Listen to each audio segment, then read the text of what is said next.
ಬೆಂಗಳೂರಿನಲ್ಲಿ ನಾಯಿ ಮಾಂಸದ ಮಾರಾಟದ ಆರೋಪದ ವಿಚಾರಕ್ಕೆ ಸಂಬಂಧಪಟ್ಟಂತೆ ರಾಜಸ್ಥಾನದಿಂದ ಬೆಂಗಳೂರಿಗೆ ಮಾಂಸ ಸಾಗಾಟದ ವಿಚಾರ. ಮಾಂಸ ಸಾಗಾಟದಲ್ಲಿ ನಾಯಿ ಮಾಂಸ ಸಾಗಾಟದ ಆರೋಪ.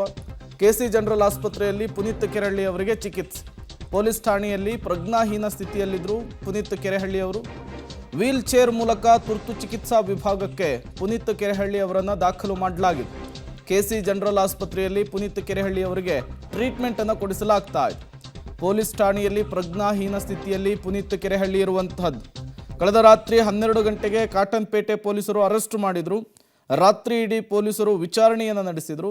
ಬೆಳಗ್ಗೆ ಇದ್ದಕ್ಕಿದ್ದ ಹಾಗೆ ದಿಢೀರ್ ಅಂಥೇಳಿ 4 ಗಂಟೆ 45 ನಿಮಿಷಕ್ಕೆ ಅವರು ಅಸ್ವಸ್ಥರಾಗ್ತಾರೆ. ಪೊಲೀಸರ ವಶದಲ್ಲಿದ್ದಂತಹ ಸಂದರ್ಭದಲ್ಲಿಯೇ ಕುಸಿದು ಬೀಳ್ತಾರೆ. ಈ ಸಂದರ್ಭದಲ್ಲಿ ಪುನೀತ್ ಕೆರೆಹಳ್ಳಿ ಅವರನ್ನು ತತ್ಕ್ಷಣಕ್ಕೆ ವೀಲ್ ಚೇರ್ ಮೂಲಕ ಆಸ್ಪತ್ರೆಗೆ ಶಿಫ್ಟ್ ಮಾಡುವಂತಹ ಕೆಲಸ ಆಗಿದೆ. ನೀವು ಕೂಡ ಆ ವಿಜುವಲ್ಸನ್ನು ಗಮನಿಸ್ತಾ ಇದ್ದೀರಿ. 132ರ ಆ್ಯಕ್ಟ್ ಅಡಿಯಲ್ಲಿ ಈಗ ಪುನೀತ್ ಕೆರೆಹಳ್ಳಿ ಅವರ ಬಂಧನ ಆಗಿದೆ. 132 BNS 2 ಆ್ಯಕ್ಟ್ ಅಡಿಯಲ್ಲಿ ಪುನೀತ್ ಕೆರೆಹಳ್ಳಿ ಅವರ ಬಂಧನ ಆಗಿರುವಂಥದ್ದು. ಸರ್ಕಾರಿ ನೌಕರರ ಕೆಲಸಕ್ಕೆ ಅಡ್ಡಿ ಮಾಡಿದ ಹಿನ್ನೆಲೆಯಲ್ಲಿ ಅವರನ್ನು ಪೊಲೀಸರು ಅರೆಸ್ಟ್ ಮಾಡಿದರು. ರಾತ್ರಿ ಇಡೀ ಠಾಣೆಯಲ್ಲಿಯೇ ಕೂರಿಸ್ಕೊಂಡಿದ್ರು. ವಿಚಾರಣೆಯನ್ನು ಕೂಡ ನಡೆಸಿದರು. ಇದ್ದಕ್ಕಿದ್ದ ಹಾಗೆ ಅವರು ಪ್ರಜ್ಞೆ ತಪ್ಪಿ ಬಿದ್ದಿರುವಂತಹದ್ದು, ಅಸ್ವಸ್ಥರಾಗಿರುವಂಥದ್ದು, ಪ್ರಜ್ಞಾಹೀನ ಸ್ಥಿತಿಯಲ್ಲಿರುವಂತಹದ್ದು. ಬೆಂಗಳೂರಿನಲ್ಲಿ ನಾಯಿ ಮಾಂಸ ಮಾರಾಟದ ಆರೋಪದ ವಿಚಾರಕ್ಕೆ ಸಂಬಂಧಪಟ್ಟಂತೆ ರಾಜಸ್ಥಾನದಿಂದ ಬೆಂಗಳೂರಿಗೆ ಮಾಂಸ ಸಾಗಾಟ ಆಗ್ತಾ ಇತ್ತು. ಮಾಂಸ ಸಾಗಾಟದಲ್ಲಿ ನಾಯಿ ಮಾಂಸ ಸಾಗಾಟ ಆಗ್ತಾ ಇದೆ ಅನ್ನುವಂತಹ ಆರೋಪ. ಜೈಪುರದಿಂದ ಬಂದಿದ್ದಂತಹ ಎಲ್ಲ ಮಾಂಸದ ಬಾಕ್ಸ್ಗಳನ್ನು ಕೂಡ ಸೀಸ್ ಮಾಡಲಾಗಿದೆ. ಆಹಾರ ಸುರಕ್ಷತೆ ಮತ್ತು ಗುಣಮಟ್ಟದ ಇಲಾಖೆಯಿಂದ ಸ್ಯಾಂಪಲ್ ಕೂಡ ಸಂಗ್ರಹಿಸಲಾಗಿದೆ. ಯಾವ ಮಾಂಸ ಅಂಥೇಳಿ ಪತ್ತೆ ಹಚ್ಚಲಿಕ್ಕೆ ಹೈದರಾಬಾದ್ಗೆ ಅದನ್ನು ರವಾನಿಸಲಾಗಿದೆ. 2 ಕಡೆಯಿಂದ 4 ವಶಕ್ಕೆ ಪಡೆದುಕೊಂಡಿದ್ದರು ಪೊಲೀಸರು. ಅದರಲ್ಲಿ ಪುನೀತ್ ಕೆರೆಹಳ್ಳಿ ಕೂಡ ಒಬ್ಬರು.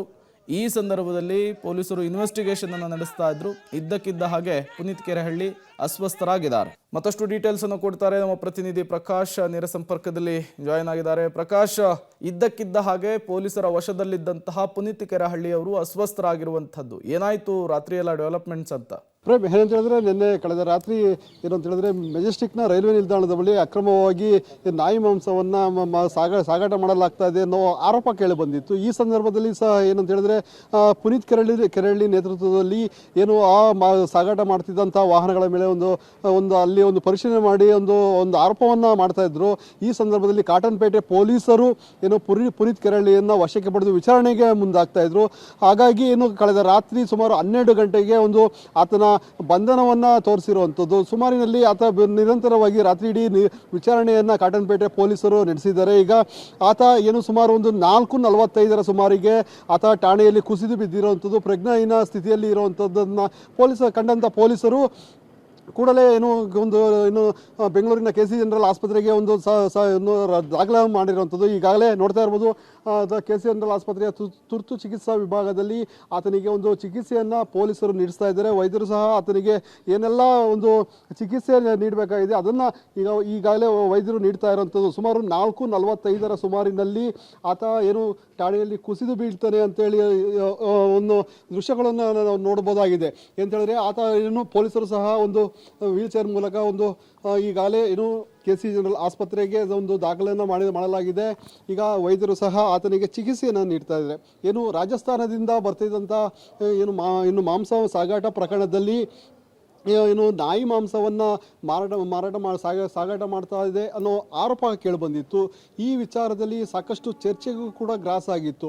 ಈಗಾಗಲೇ ಪೊಲೀಸ್ ಅಧಿಕಾರಿಗಳು ಆ ಮಾಂಸವನ್ನು ಕೋಲ್ಡ್ ಸ್ಟೋರ್ನಲ್ಲಿ ಇಟ್ಟಿದ್ದಾರೆ. ಆದರೆ ಈ ಶಾಂಪಲ್ಗೂ ಸಹ ಪರೀಕ್ಷೆಯಿಂದ ವರದಿ ಕೂಡ ಬರಬೇಕಾಗಿದೆ.